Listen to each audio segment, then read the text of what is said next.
top was actually Oleh Lysheha himself reading the first 3 parts of this 12-part poem. And that is the topic of our virtual event today. Добрий день, я Virlana Tkacz, художній керівник Яри мистецької групи в українській дільниці в Нью-Йорку. Сьогодні Сьогодні наша подія буде про Олега Лyshehu, поета, українського поета, і його вірш «Лебідь», з яким Яра кілька разів вже зробила різні події. Наш вечір двомовний.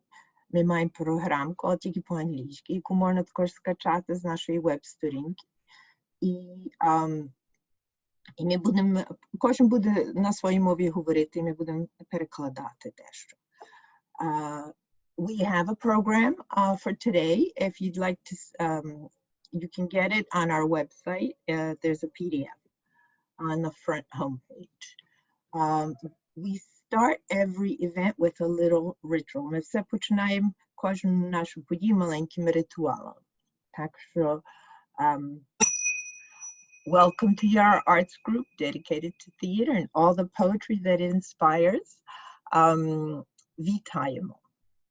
And перша особа, що буде нині говорити, це Вальдемар Клюсько, мистець з Києва. The first person will be the artist from Kiev, Valdemar Klusko, who started collaborating with Yara by taking photographs and creating projections for our show. And in 2011, he visited Oleh Lysheha in his hometown. Okay, so Oleh Lysheha was born in Tysmenytsia, which is in western Ukraine, in 1949. It's right near the Carpathian Mountains. And Tysmenytsia, a very old town. It's first mentioned in 1143. And it's in that part of western Ukraine that was once part of Poland, and it became part of the Austro-Hungarian Empire and later Soviet Union. And the town is famous for its fur industry, which was established at the end of the 19th century. And it has about 10,000 people live there. So, Вальдемар, ви були в Лишехе. Може, розкажіть нам трошки? Так, була поїздка, здається, 2011 року. І ми тоді працювали над іншим віршем Лишеги з Яра мистецькою групою. І ми робили таку дослідження, і звідки беруться вірші поета. Це той простір, в якому він знаходиться постійно, в якому він творить, і в якому народжуються ті його образи, з якими ми потім стикаємося в текстах. Ці фото, що ви зараз бачите в презентації, це... Я хочу повернутися назад трошки. Can you go back, please? Not so quickly, yeah. Оце його кімната в його хаті, в якій він живе в Тисмениці. Ви бачите по центру вікно, на якому стоять дерев'яні скульптури, які робив своїми руками Олег. І він розказував, власне, про цю частину своєї творчості, коли я в нього був в гостях. Що він займається не тільки віршами. And he actually, those are some, this is the room where he creates his sculptures and his paintings. Це фотографія тата Олега. Так, наступний next slide. Це його картини та його невеличкі скульптури.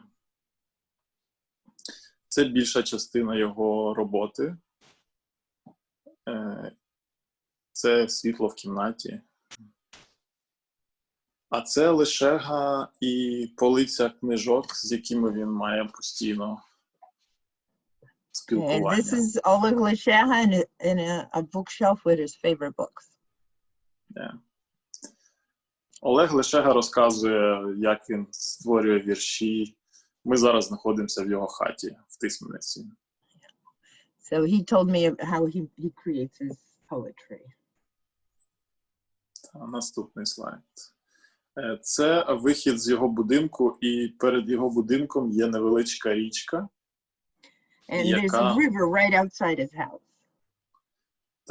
З якої, дивіться, цей слайд цікавий тим, що ви бачите на підлозі дерев'яні бруси. Це груша переважно, матеріал, з якого Олег робить скульптури, ті, які ви бачили на столі. And those are the logs that he's going to create his sculptures from. This material for sculpture. То та сама річка, і ми мали нагоду, я був всього лише один день в Олега, в Тисмениці, і ми за один день з самого ранку присвятили прогулянкам, розповідям про його образи в віршах, і він показав мені цікаву річ. Сама Тисмениця розділена на дві частини, є правий та лівий берег, і перейти річку ти потрапляєш в іншу частину Тисмениці, і цікаво ще це тим, що на тій стороні є вулиця, яка має назву Америка. Okay. Yeah, so the town of Tysmenytsia is divided by this little river that runs through it, and on the other side of the river, the street that is right there is called America, and he thought it was quite entertaining here. I think you could see it there. І це воно дуже символічно. Лишега був в Америці декілька разів, але йому, щоб з Тисмениці попасти в Америку, досить перейти річку з власної хати. Although Lysheha actually traveled to America, he used to joke about the fact that all he has to do is cross the river in his little town to wind up in America. Okay, дуже дякую. Thank you so much for sharing these photos with us. And we'll go on with the slides we have here. And Lysheha's life story. Lysheha grew up in the town of Tysmenytsia and went to school there. And in 1968, he entered University of Lviv, where he studied English and wrote poetry. And those were Soviet times, and students did such fascinating things like go help with the harvest. And this is him and his friends who were going to go out to southern Ukraine to help with the harvest. And actually, he's sitting on the left or on the right. He's sitting at the rightmost person there. And one away from him is somebody a lot of people here might know is Viktor Morozov. He was in the same class with him. Okay, and I lost my text. Okay. And here are the ladies who were working the harvest with them that year in Kherson. In Lviv, next slide, please. Lysheha became friends with a group of young writers. One of them was Hrychko Chubai, who they were writing very modernist poems. Nobody wanted to publish this. They decided to publish their own themselves. And they got somebody to type up all the copies. And it was like a 30-page journal called Skrinya. It had very modern poetry, one poem by Lysheha and a little art review by him, and some by Mykola Rybchuk and Chubai. And this is what they got arrested for. Okay, hold on a second. I need to find my text. Okay, never mind. There were major arrests in Ukraine in 1972, and this is a group of people who really suffered greatly. Vasil Stus was a major writer, and he was arrested and even died in prison. Lysheha and Chubaya and friends were just college students at that point. They got suspended from school. The authorities came down very hard on Chubaya because he was obviously the most involved of the group, and the rest were just suspended and thrown out of school.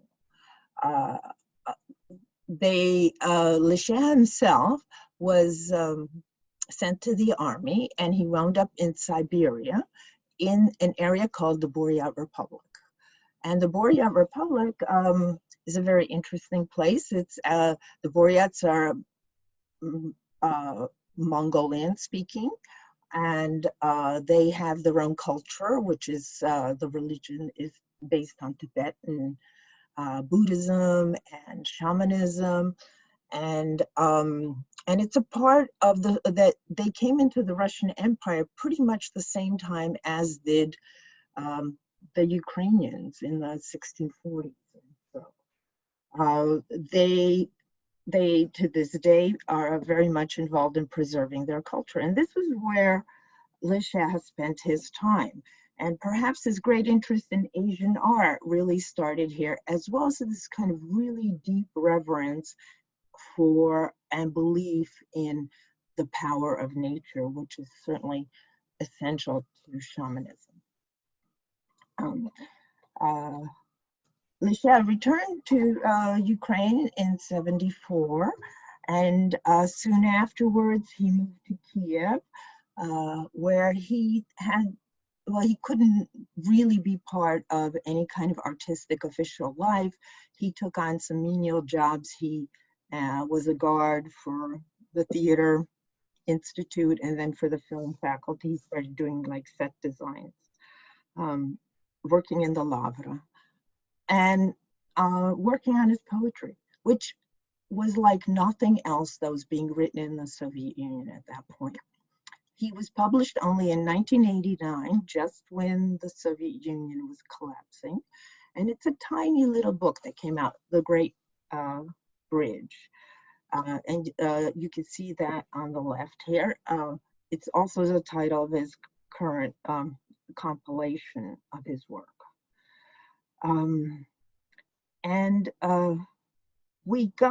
I got the first poem from that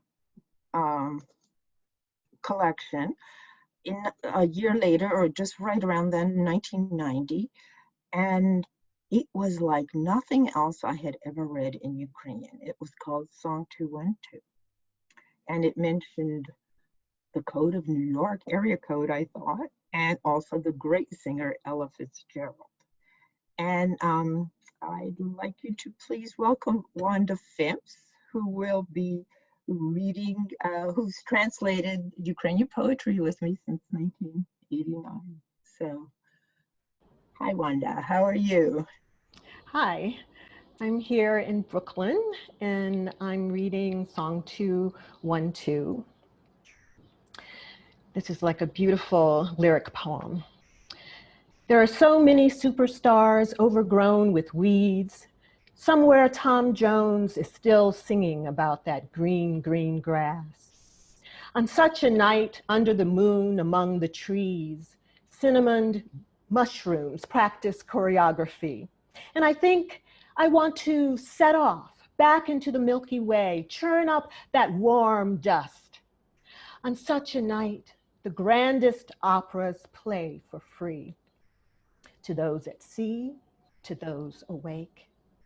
Ella Fitzgerald smears herself blue, singing, "We shall not perish of this earth. No, no, no, don't you cry, like a willow weeping over water."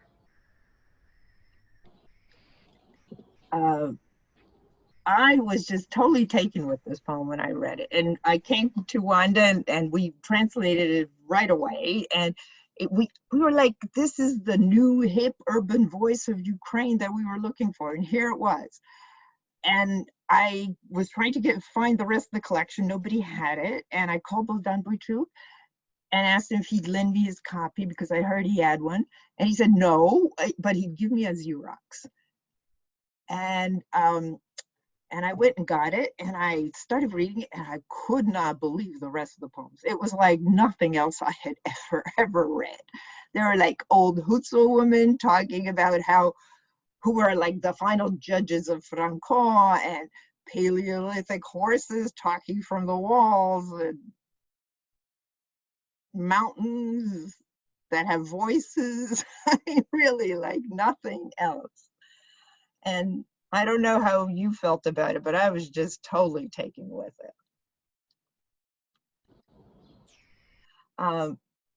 In 1963, Wanda and I met Lysheha in Kiev. We went to work on another show called Blind Sight. And we talked to him, and we got another of his poems. And soon Suchasny's published it, and it was called Swan, and it was truly amazing. And we started translating it, and this is really what became a kind of focus for us in terms of Lysheha, was this poem.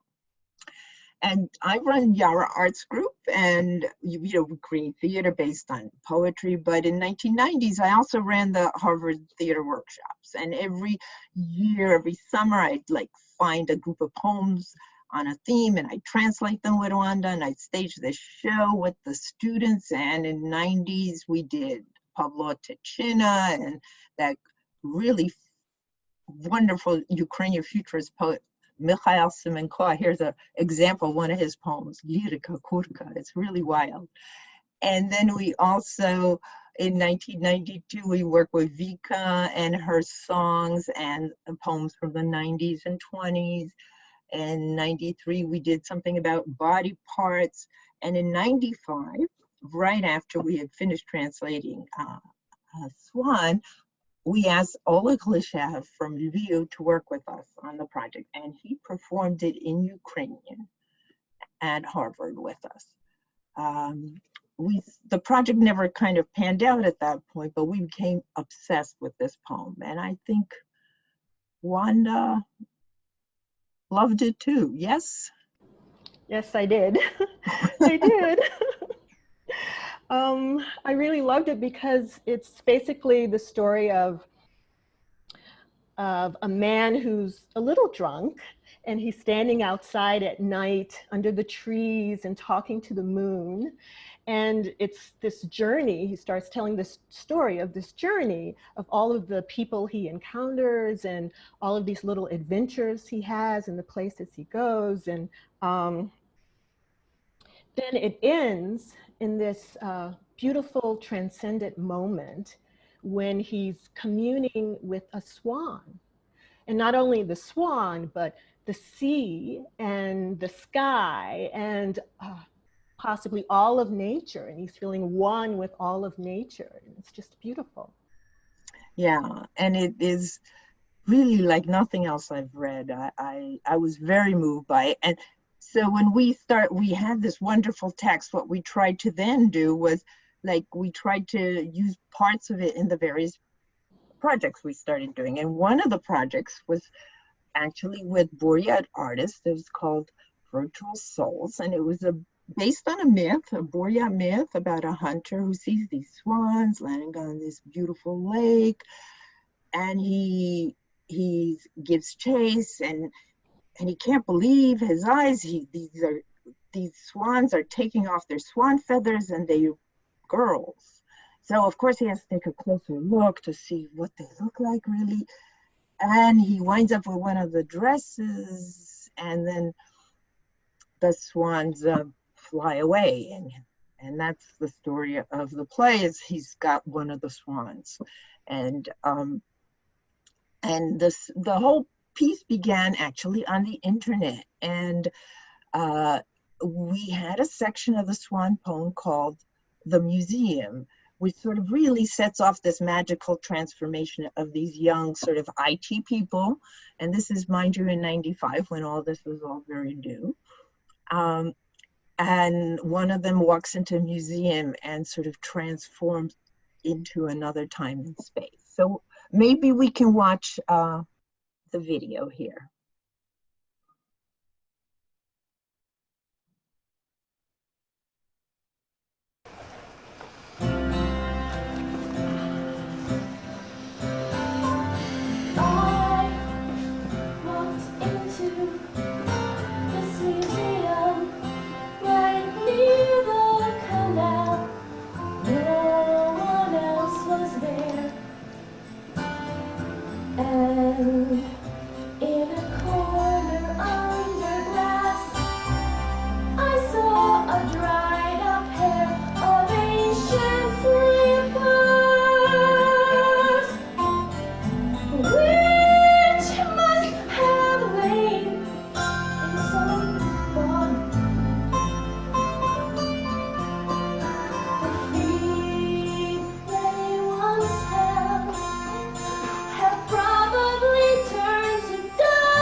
Are those swans flying high in the sky? I sing,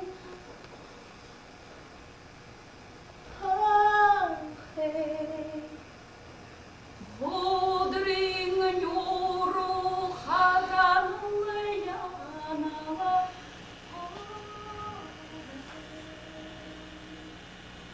Do they gaze from above on our land? I sing, oh, hey. Helle shovong, helle leyanale, oh, hey. Are the swans flying high in the sky? I sing, oh, hey. Helle hungor, helle leyanale, oh, hey. Do they light up above our land? I sing, oh, hey. Tall pictures flying high in the sky, I sing, oh, hey. As you light up above our land, I sing, oh, hey. Come you see my love, come lay down, I sing, oh, hey. Come he comes in grace his beloved, I sing, oh, hey. Con shovor yeren leyanala, oh, hey. Hodrin yoro haran leyanala, oh, hey. Con shovor yeren leyanala, oh, hey. Hodrin yoro haran leyanala, oh, hey.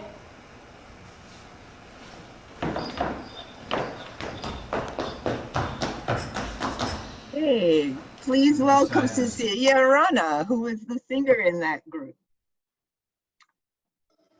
Hello, I hope that you can all hear me. I'm so happy to be back with Yara Arts, celebrating 30 years of beautiful, beautiful, beautiful artistry. Seeing that work makes me feel incredible joy, being with the Buryat Mongolians, working with Virlana, exploring the poetry, traveling far, far, far away beyond my wildest dreams as a California girl, where I am right now, going to Lake Baikal to rehearse by the lake and become the swan, become part of this magical world. The throat singing, the culture, the history, the community. Yara Arts has brought together so many beautiful people from so many beautiful places. Being a part of this celebration means so much to me. Erjena, Erdeni, Sayan, Eleanor, Sabrina, Andrew, Tom, Virlana, Wanda, everyone. I celebrate you and the poetry of life. And Uraksha. Yeah, and also you all should know that Cecilia sang with Nina Matvienko in 2 shows and certainly held her own vocally with Nina. That was always lots of fun. Oh, thank you, Virlana. Yes, we definitely, no matter where we are and whatever bus we're on, wherever lake we are, whenever things break down, we always manage to have fun. Thank you. Thank you very much for joining us. What we didn't know when we started this piece with a poem from Lysheha, that Lysheha had been to Buryati. I only learned about it when we were heading there already. And here's a wonderful picture Cecilia mentioned of Cecilia and Sabrina, the 2 swans in our show, sitting on Lake Baikal. Cecilia and Tom also performed in Ulan-Ude. We performed the show in Ulan-Ude in New York and also in Kiev. And here Ellen Stewart was with us in Kiev when we did the show in '97. In '98, Lysheha came to America and he was at Penn State, and he called me up and he said he wanted to come to New York. So I arranged for an evening with him that spring at Mayana Gallery, and Oleh read Swan in Ukrainian, which you heard at the beginning. And we were going to do a workshop of our next Boryat show at that point. And he also couldn't believe we were working with the Boryats. And Erdini, one of the people who had come from Siberia, sang actually a fragment of our show where we were using the translation of the Swan. And Tom Lee read the poem in English. That's what I remember about the event. And the Boryats are called Swan people, so it made sense for us to use sections of the poem in our next piece, Flight of the White Bird, which was about this American journalist who traveled to Siberia and finds an old knife and starts seeing into another time. And it's the time of Valjean Khatin, the Boryat princess who stands up to the Manchurian army. And Flight was really an opera, using photographs from our trip to Buryatia as part of the set. And Meredith Wright performed the leading roles in many Boryat shows with us. This was just the first one. Later it was Circle and Howling, and she was the narrator in Warrior Sisters. And in Flight of the White Bird, the final song she sang as the American journalist at the end of the show was actually an important part of the Swan poem. So maybe we can play that video now. When I got to where the land ends, there wasn't a living soul.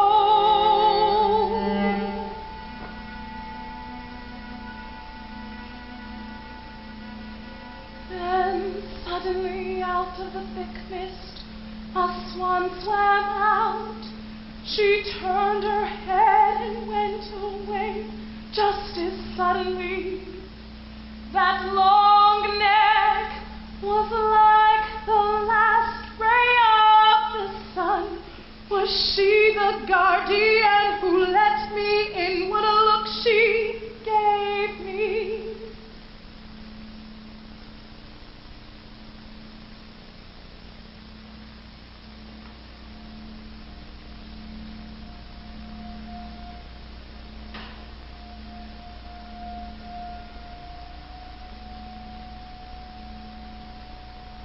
There was no one else.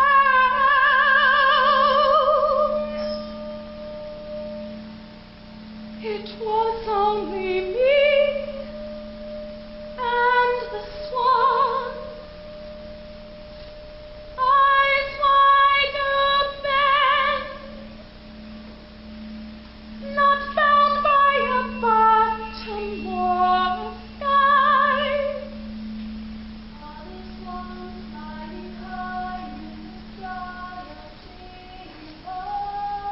It was only me and the swan, eyes wide open, not bound by a bottom or a sky.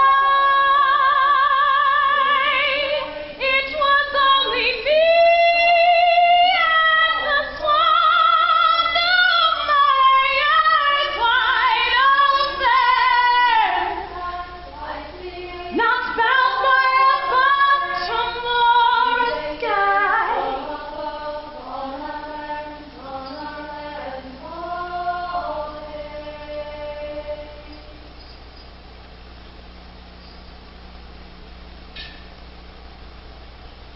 Okay, please welcome Meredith Wright. And Suvi also. Okay, great. Here's Meredith. Thank you, Virlana. Gosh, so many things come through my mind after seeing the piece. Firstly, I think about my trip to Siberia post these pictures was my first trip out of the country besides Canada. And when I met Virlana, she said, oh, we're doing this piece that will be with different performers from around the world. And we'll do it here in New York, and then we'll go to Siberia, probably in the summer when it's warm. And I didn't truly believe her at the time, but that's exactly what we did. The artist came to New York, and then we went to Siberia in the summer when it was warm. For me, the piece Swan, for Flight, was an epilogue for the character Karen.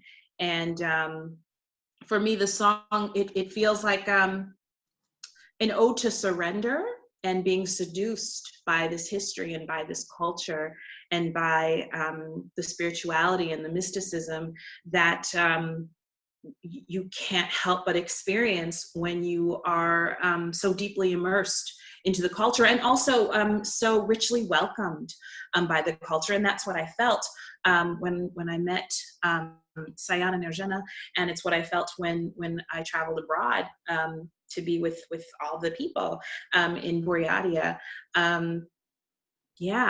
So that's what I tried to convey, this idea of someone who perhaps lived a very specific life of taking notes and recording history maybe very linearly. Can I say that? In a linear way, realizing, having kind of everything open up at once, and having those experiences, you can't unsee them and you can't forget them. And that's how I feel about my own experiences with Yara and with all of the artists that we've worked with abroad. And I'm forever grateful for those experiences.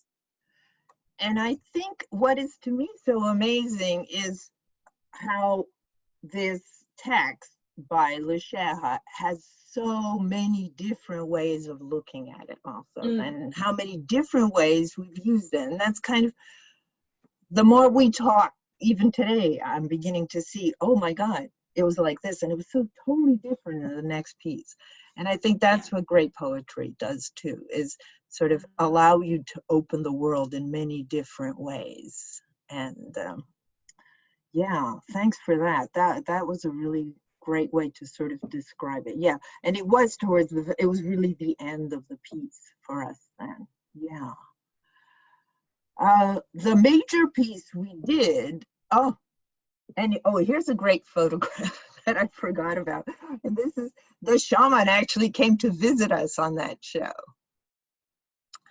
Okay, well, the major photograph, the major piece that we did was actually Lysheha's Swan. In 2003, we just did the text, and it was a very different kind of piece from these first two pieces, which were sort of really, where we were using it, the poem as part of the text of a larger sort of mythical story where it would just be used to tell one aspect of it. And here we were just going to create a piece with the text only, which is only 6 pages long. And it is the story of this man who is talking to the moon, really. You heard the very first parts of it in Ukrainian. And the person who created the part of the man talking to the moon was Andrew Coulter, who'd worked with Yara 10 years previously on the Yedashenko play called Blind Sight. And he came, I invited him to work on this play because he loves poetry. And this is exactly what we needed to start with somebody who really loves poetry. So please welcome Andrew Coulter, who's back in California right now. Unmute. Can you hear me? Yeah. Okay. Yeah, it brings back memories to see those videos, because I really, that was a piece, the Swan was a piece that really felt very close to me. And I was very, right away taken with it. This idea of someone sitting out in the middle of nowhere, talking to himself, drunk, trying to figure it out. And I get that. I get that in life. So I enjoyed that piece very much. And in fact, that was the piece that I'm trying to remember how it all worked out because it's been quite a while ago. But when I met Lysheha, he was very. I remember he was very nice to me, very kind to me about the whole piece, and he was very supportive. And I enjoyed. I mean, I was like, oh, I didn't expect that. First of all, I didn't know if I didn't know we were going to meet him. If I remember right, and all of a sudden there he was. It was very unexpected when he showed up. Yeah. And he was great. A warm. I had a really warm feeling with him. And so that piece, you know, had morphed into various things. But that first particular draft that we did really felt very. I don't know the right words for it, but very well, immediate. And I enjoyed that, and I couldn't think of a better text than to get some certain ideas across without overdoing it, and it was beautiful. So I had a great time with that piece, and of course, you know, the New York version and the Ukrainian version that we did, both and each was a little different, well, very different actually in a lot of ways, but both had that essential part of just trying to figure it out. Yeah. And what was wonderful about that piece, it's hard for me always to watch a one-person piece, although it's Sure. so much a one-person piece. And I thought we should have somebody really play his spirit, because he's constantly in conflict with himself, really. Right. And we decided we'd work with Sumi Kim, who's this wonderful actor we'd worked with in Flight of the White Bird. And her character is introduced in the third section of the poem. And we had her first appear as a puppet. Maybe we can watch that video. Darian, can you play that? Thank you.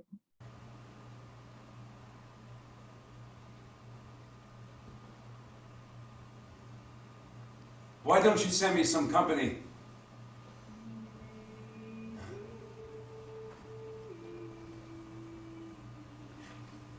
How about a guy riding his bike at night, ringing his bell? After you, I'll step aside.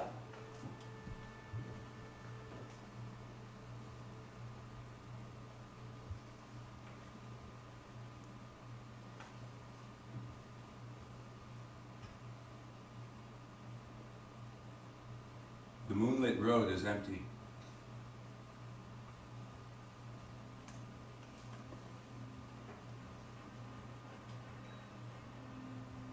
I wait.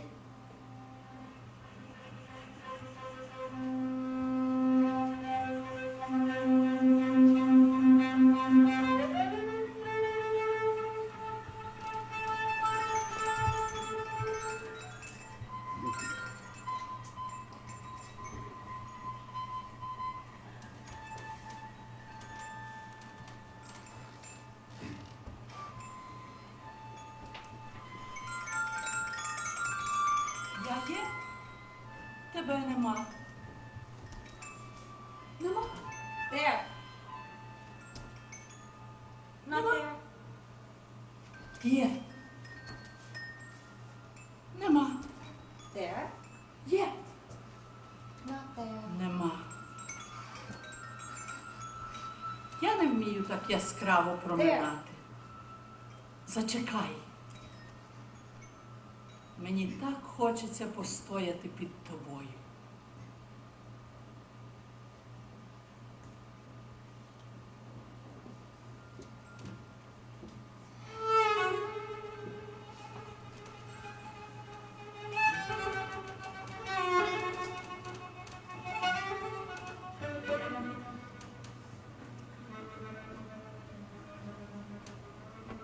Once I found a shot glass. Under this pine. The road splits.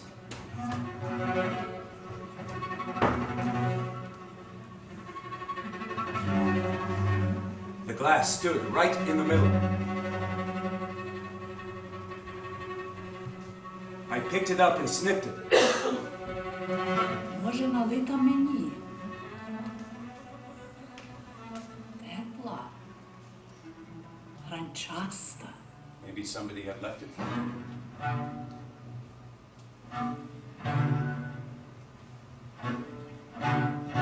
It was warm. Cut glass.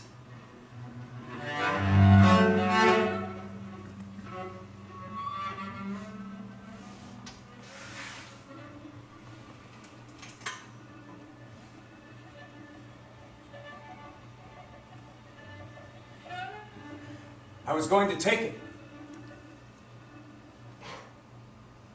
But then I changed my mind.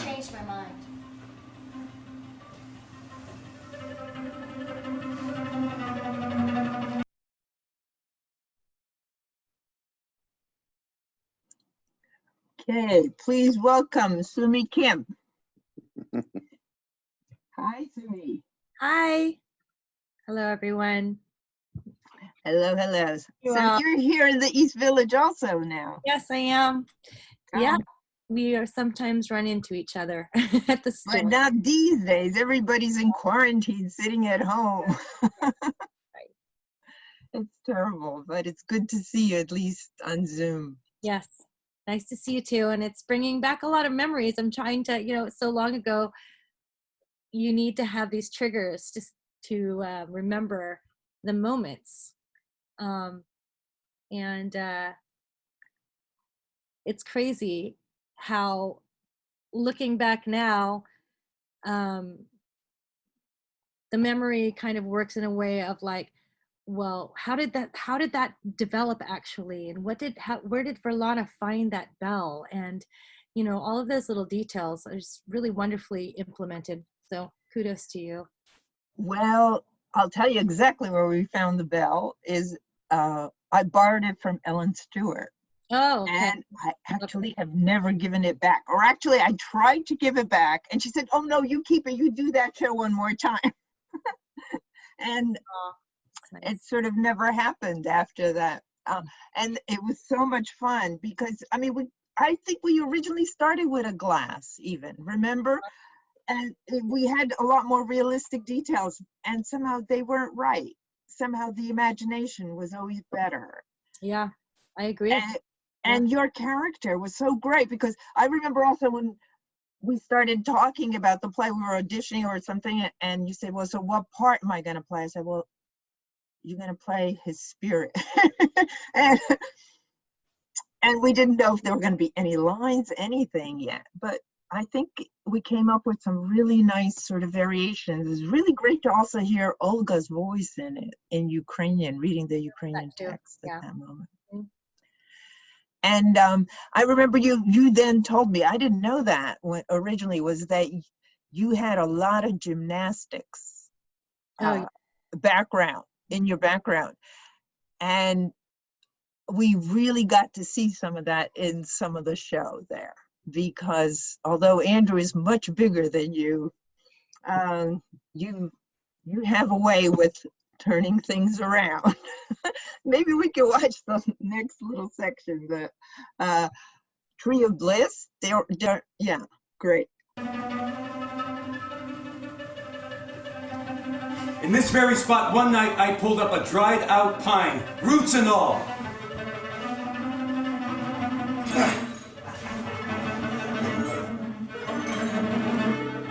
And dragged it off.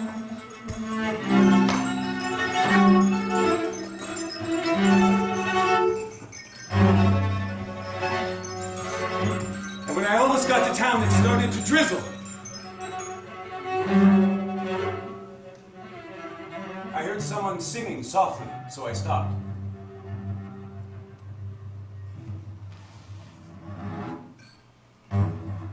He stood in the road, swaying. Right there. Near the puddle, in the shadows, where there's a tree with low-hanging branches. Maybe it was a cherry tree gone wild. He stood there, singing, and staring at the bubbles in the water.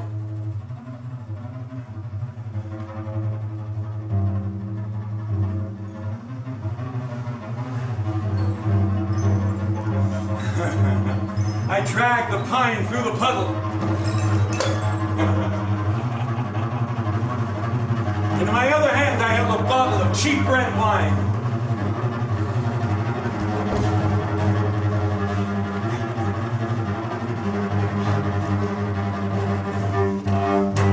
He didn't step aside, but kept on singing.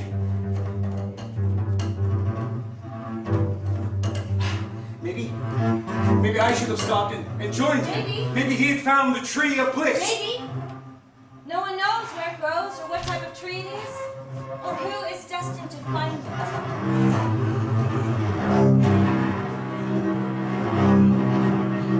As for me, I've never stood under that tree. Not once. Not even to wait for the rain to stop while watching bubbles swell up between raindrops.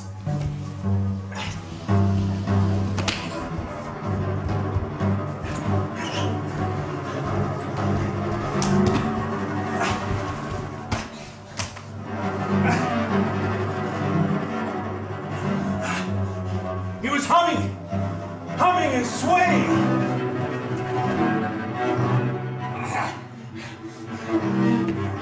The tree held him fast, otherwise he would have fallen over. The rain would have stopped.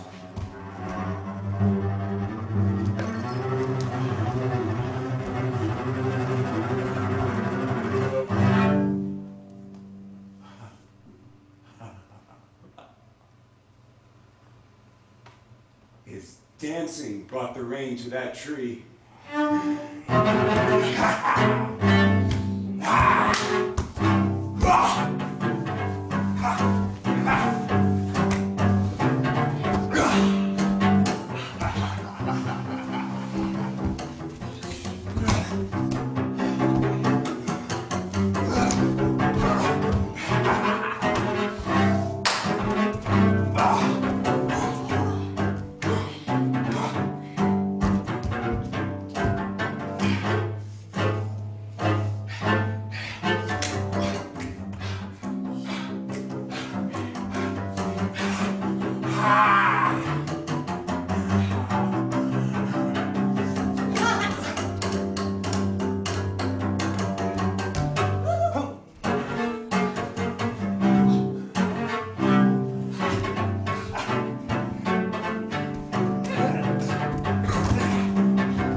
I don't know how to do that.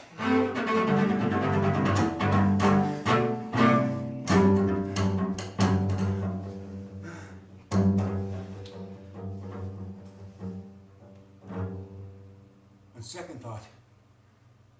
Може то був вовк. Maybe it was a wolf. Maybe it was a wolf.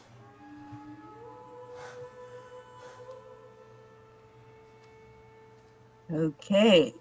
Well, the third person in that scene was actually Paul Brantley, the cello player who created the music for that show. Welcome, Paul. It's so good to see you.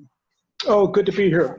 Up here in Washington Heights, where apparently it's far away upstate. it's a little cooler than where you are, the northern tip of Manhattan. Good to hear. Yeah. Well, it's good to hear your cello also in that piece. I know we met through Julian Catasti originally, right? Yeah. And when we were thinking of like doing this piece, I mean, one of the things that really comes to mind is that great scene where he's talking to this person under the cherry tree, the tree. And I started thinking, the cello is such a beautiful piece of wood. And then we started talking about it. And I think that's how we started getting involved. Yeah, I think so. I have to say, I'm just a little, I mean, we watched a little bit of this last night, but I'm watching it again and in more of a context. And I'm just so struck by how timely this is right now, this dark night of the soul piece, which is how I responded to it. And very much through Andrew's characterization. I mean, it's you know, a little bit tipsy, under the moon. I mean, you know, it's a real gut bucket experience. And I remember pretty quickly vibing off of that and figuring out, well, you know, how am I going to situate myself? And, you know, you know, at that point, I was accustomed to being the hired composer, that the play is kind of set, you know what your cues are, that's for a specific amount of time. And then, you know, I quickly learned that that wasn't going to be the case, and that I was going to be essentially a character. I was going to be a part of it most of the time. And so, so I had to figure out how to do that, because it's not an opera. And so Andrew and Sumi were not stuck in time. And so they needed their freedom. And so, you know, I pretty much decided that it wasn't a decision. That I was left to go, well, I'm not going to compose this. I'm going to compose the material based upon the vibe, based upon the texture, based upon the big beats. So it's like the vocabulary and the material and the texture I decided upon. But then it was a matter of improvising to that every night. So I would not cover their lines, so I could modulate what was going on. And I remember it being extraordinarily fun, because Andrew and Sumi didn't do it the same every night by any means. And so it was like a real collaboration. And it was, I remember it was exhausting, because, you know, as much as I had the material there, I was kind of coming up with it every night. And it was like, you know, to really find that and hopefully match and complement what was going on was really challenging. You know, I'm just kind of struck by all of that right now. Yeah, and I think also it takes incredible focus to really be present on stage for, you know, 40 minutes even. I mean, for 5 minutes even. And here you are throughout the entire piece. I mean, there is no off stage here, really. Right. You know, yeah, and Sumi, it must have been a physically incredibly challenging piece also for you too, because so much of it was so physical. I was a lot younger then, so I. But I do want to add to that I feel like there was some freedom to explore and to play with the interplay with Andrew, given our abilities, our talents, and our kind of just synergy. And then to have that interacting with Paul was really satisfying, and I really enjoyed that as like a little bit of like a blueprint for the type of work that I would come to do as well. Because there was the structure and it was set, but there was a little bit of like room to play. And you also gave us a lot of space to sort of figure things out. Yeah, and I think where a lot of the other pieces we do, we're really also making up the text. One of the great things for me in this piece was, well, the text was set, you know. What we had to make up was the rest of it, was really like the scene, yeah. What's it all about? And people, you guys were just great. I mean, so many things came up, you know, in so many different ways. I was always amazed, always. I think we have another video clip of Darian, the piece called Irises, I think.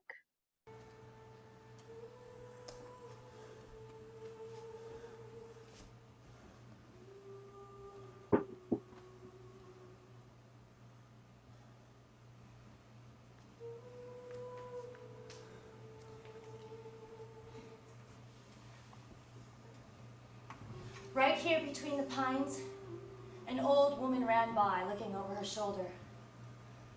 The full legs were hers.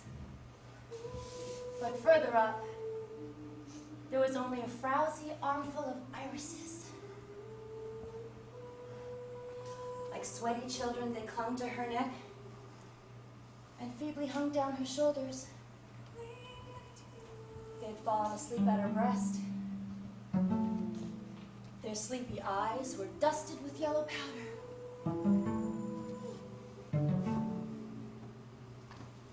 She floated by,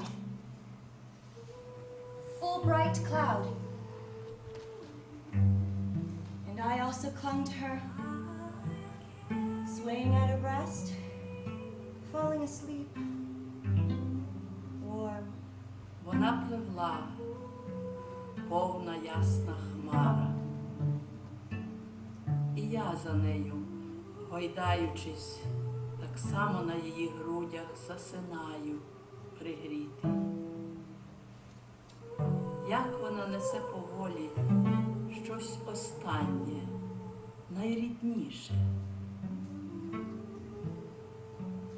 She carried us carefully, like something precious, dear, hiding us in the shadows, so that our poor wheezing lungs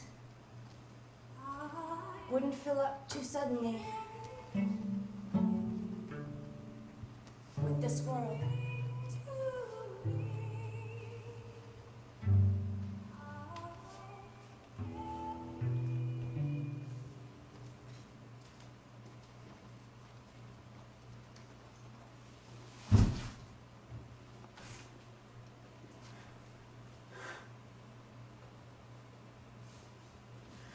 At the same time, I felt that she had rushed out of my heart. Escaping.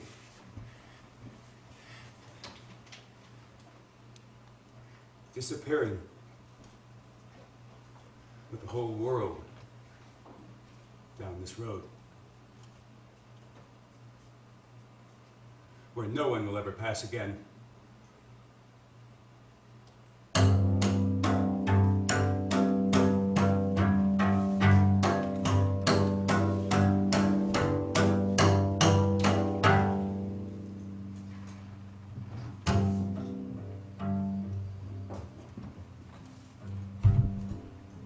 Okay, now in this section in particular, you really hear two voices that become really characters in the play too. And they're the part of Olga, who is reading the Ukrainian text. And I don't know if she's here with us. Yes, Olga. Oh, wonderful. I'm so glad you could join us. She was having some Wi-Fi problems upstate. Okay, Olga worked with us since 1990 on Shevchenko texts, and she appeared in our explosion with, it was with Natalka Bielotserkiewicz' text with Jessica Herr. That was a really wonderful piece. And she was our living link with Lech Kurbas, because she worked with, as a young girl really, with Hirnyak and Dobrovoyska, and it was so great to have you in this piece. I always loved the way your Ukrainian sounded, and we all loved working with it as text. And the other person you heard but did not see in this particular piece was actually Meredith Wright, who is singing a very different version of the Swan. How was working on, you were working on some level with the same kind of text, but as a very different character in this one, right? in this? For me, yeah. Yes, for you. It very different because in A Flight of the White Bird, I was singing the text that Andrew that's now his text, and it was scored already. For Swan, my character was the moon, as he reminded me, and I'm not present on stage, and even in the rehearsal, and it was a recording, so I wasn't present for every night. So for rehearsal for me, I had to watch. I was quiet, and I had to figure out, and kind of thinking about some notes. It was like double Dutch. It was like, how do I get in while they're talking, while Paul is playing, while Olga's speaking, like and how do I get in this poem? So I really just tried to take abstracts and just kind of meditated on different words and phrases, and sometimes flexed or pulled on the language a little bit, and really kind of thought about, I keep thinking I'm like our most primal, our most original thoughts as that we all have in common, the need to be consoled, our childlike nature, and also for myself, I believe every word has a melody. So kind of using all of those ideas, tried to create a vocal score that you could then pull apart and push and kind of add however you wanted to in the piece. And it was also really beautiful the way it sort of wove in with Olga's readings of the poem, because very often those are very connected. It was sort of creating a soundscape there. And one of the things that I really realized very early in Yara was how wonderful it is to have two languages talking to themselves, to each other. And it really sort of makes a very special kind of atmosphere in a poem, in a piece when the language is poetic, really. And the heart of the Swan poem is this scene we've been talking about. It's like when the man retells this story of meeting the swan, and we've heard Meredith sing it. Now, maybe we can play, Darian, the tape of Lysheha reading it in Ukrainian. Вже було темно, як підійшов до краю землі. Не було жодної душі, лише мокрий пісок. Я сів і довго дивлюся перед собою, так тихо. І раптом з густого туману випливає лебідь. Повернув голову і так само згас, раптово. Його високо піднята шия була останнім променем. Чи дозволив мені той охоронець увійти? А як він подивився? І вже не було нікого, і тоді зняв із себе все і увійшов. Припливу не було, ні.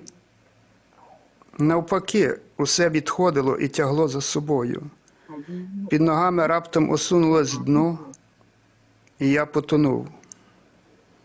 Вивернув очі з самого дна, і щосили повіками обійняв усе відразу море.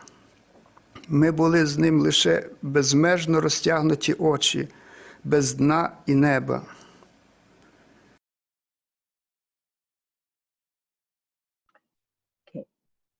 Thank you. Darian, can you send Andrea the link again, please? Yes. Okay, thank you. And perhaps we can play the Swan piece at this point, because it's going to take her a minute or two to get on. She couldn't find it.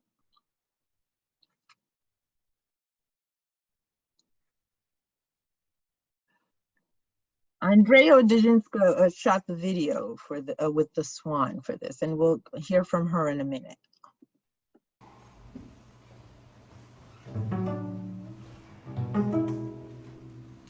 It was dark when I got to where the land ends.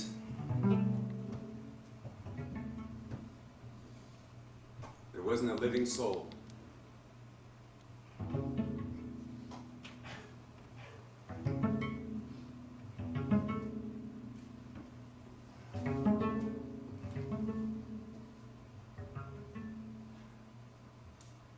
Only wet sand.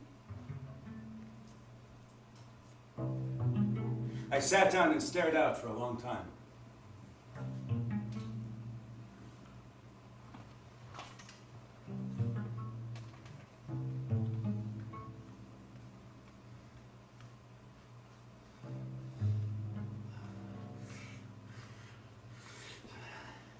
So quiet! So quiet. So quiet. So quiet.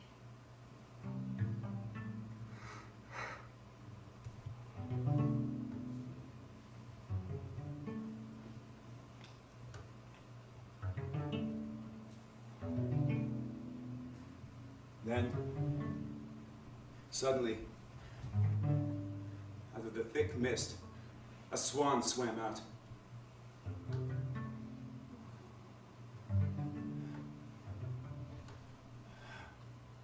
He turned his head.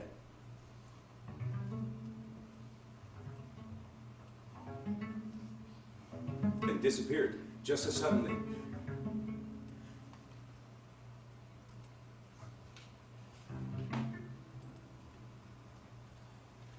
His long neck was like the last ray of the sun.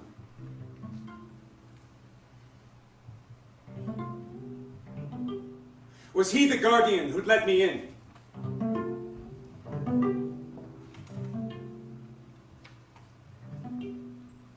What a look he gave me.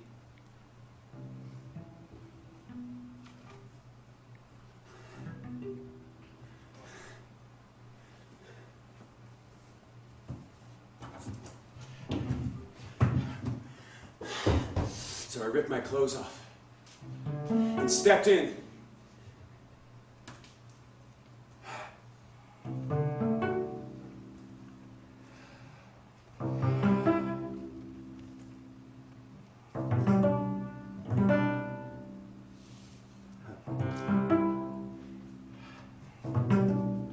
It wasn't high tide.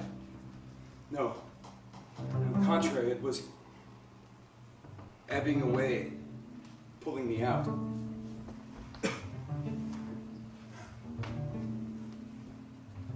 And suddenly, I felt the sandy bottom give way, and I went under.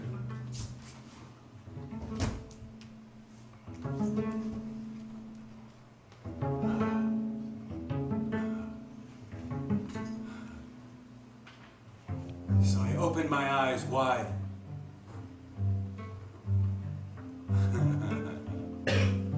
And forced my lids to embrace the entire sea at once.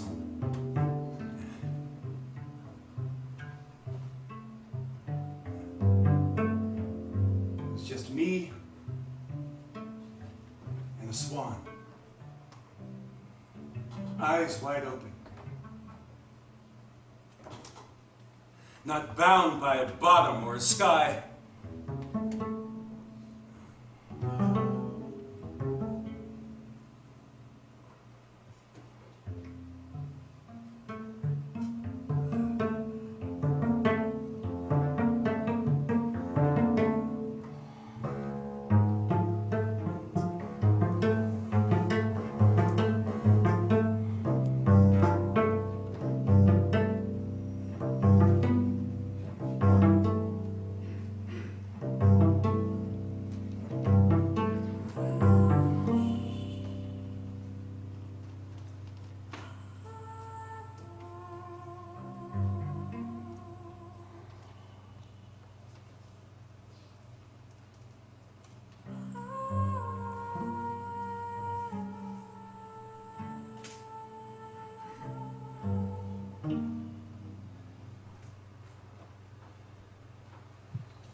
Okay, thank you. Was Andrea able to join us? I don't see her. Oh. Can you try sending her the message again, maybe? Yes. Okay, thank you. Okay. That scene with that we just saw on the video was really the heart of the experience of seeing the Swan. Was really beautifully done with this video that disappeared and appeared on the wooden fence, and also the fence itself, which Watoku Ueno, the designer of the show, made. It was the big effect in this scene, a scenic effect in this show, was this wall moved back, and you could not imagine how it was done, but it was actually done very simply by some of our folks backstage. And then it allowed for this kind of real tour de force final scene about it. I don't really remember how we came up with the idea of floating on those two little stools, Andrew and Sumi, but I really love the way it looked. And the music for it is just very moving, I think. That stuff on the back was very much Senkai Juku, that Buto. So that's the stuff I liked. And I was kind of trying to when they are kind of like floating, yeah, that's true. That's true. That's very much true. And the fact that you guys couldn't quite touch, you know, right. Always, but even though you're so close, and yeah, and it has that feeling of swimming and floating, and yeah, and I guess Senkai Juku is exactly what it feels like. Yeah. Yeah, and it has that sort of moment of communing with nature, really. The physicality that Sumi and Andrew embody, just in watching it, you know, reviewing this, is exactly what I wanted to convey singing that piece vocally. And I love that, Virlana, that the poem wasn't finished. You weren't finished with the poem just because you used it in Virtual Souls. You weren't finished with the poem because you use it in play, because there's always more to it. You know, there's always more. So I love that it then continued again.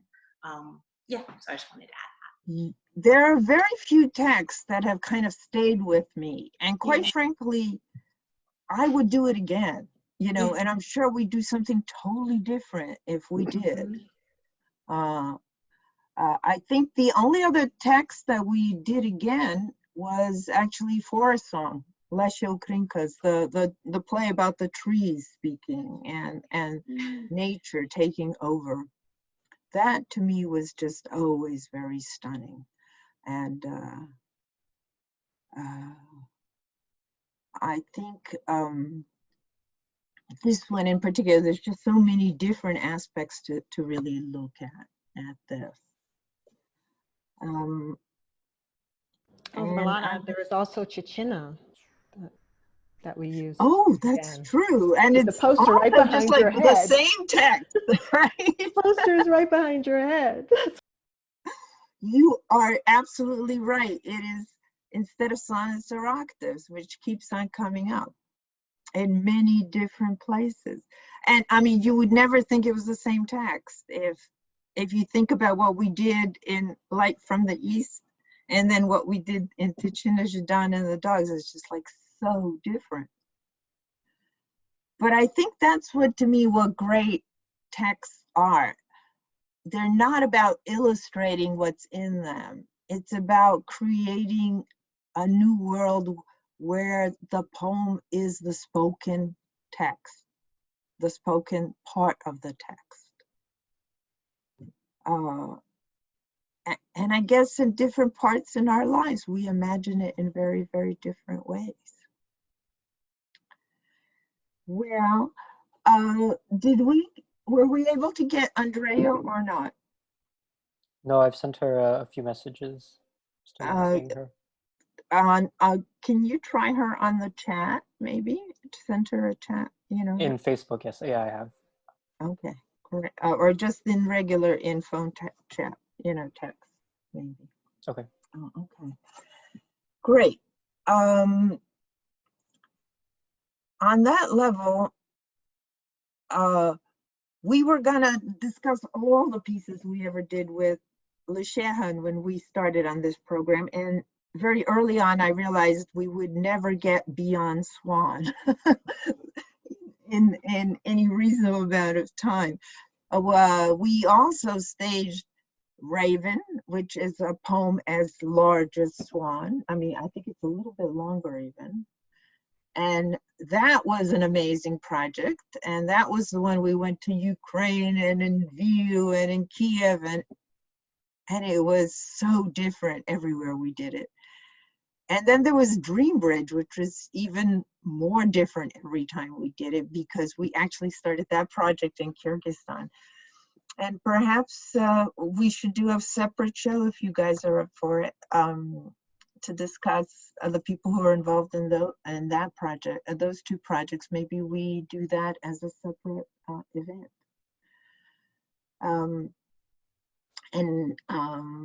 We hope to continue with this series of virtual events about other theater projects we had.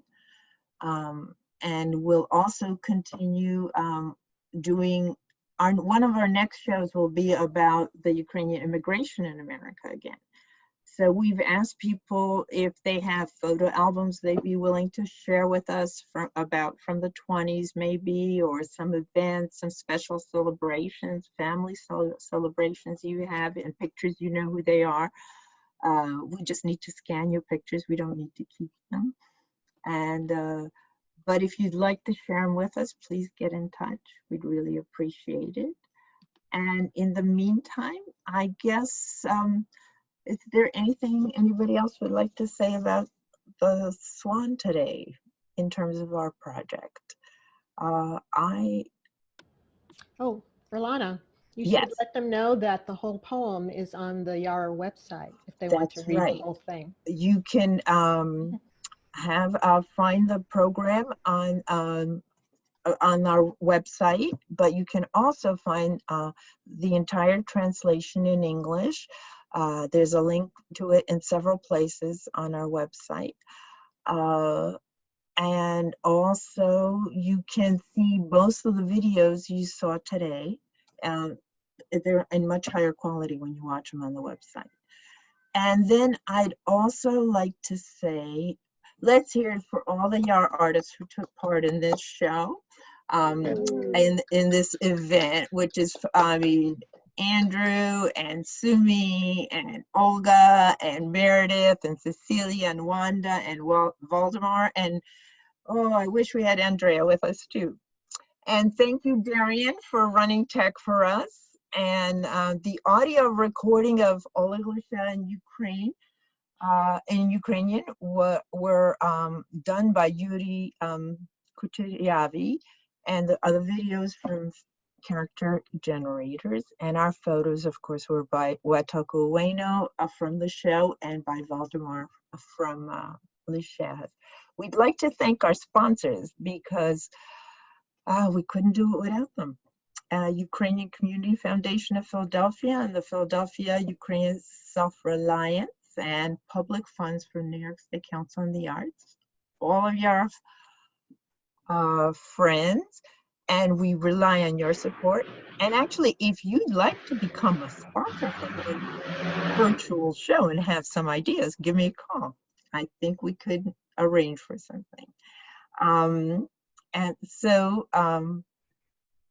we would also like to put out a new brochure with poems by Oleh Lysheha. Like we had put out one with Tkacz and another one with Shevchenko's poetry.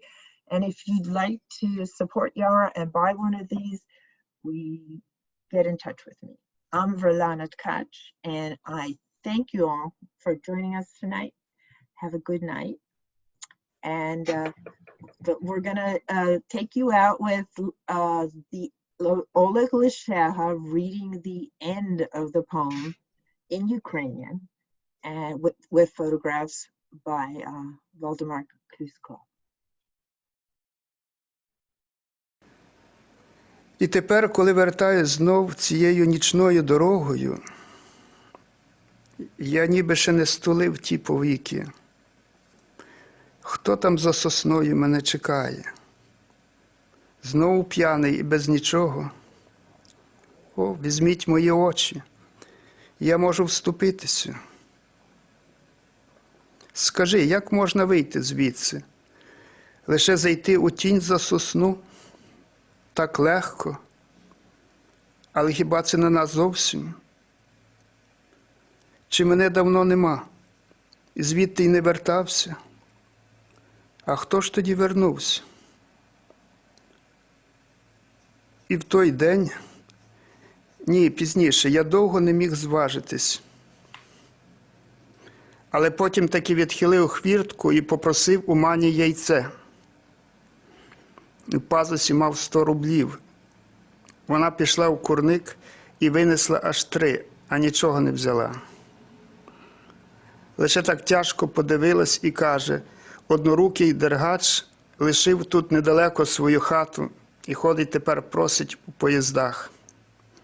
Як сумно. В нього завжди були такі спокійні, ясні очі. Ця дорога знов і знов кудись веде, а я вже відходжу. Куди змучений чоловік вночі може відходити після моря? Що йому лишилось? Хіба що гори? Як тяжко опускатись і підніматись. Я мацаю на землі і знову лише тіні сосен. Я переступаю щораз ту саму сосну. Вже починаються гори. Чи то був лебідь, як він підніс шию і заслонив навіть небо над морем? Не знаю. Я лише увійшов і відходжу. Дивись, я розкинув руки і піднімаюсь до тебе. Боже, я падаю.